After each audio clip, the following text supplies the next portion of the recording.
फायदि चिनि सुब्रा जिसु खृष्टनि बुफा कायट'नो जों हामबाय रेलायानो तामनि होनबा खृष्ट तै थानसा उमा बिसिंतै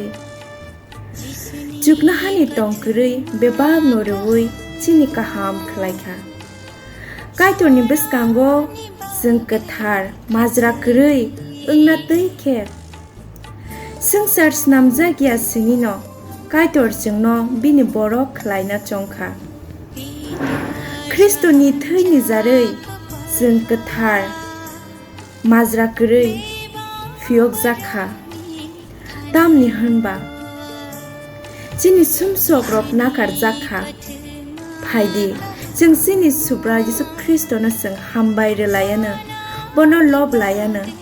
जों कायट'नो पुइट' खलायनाय र फायदि जों सालब्रुमनो चिनि आफानो जों हामबाय रेलायानो जों सालब्रुमनो बनो लब लायानो हालेलुया।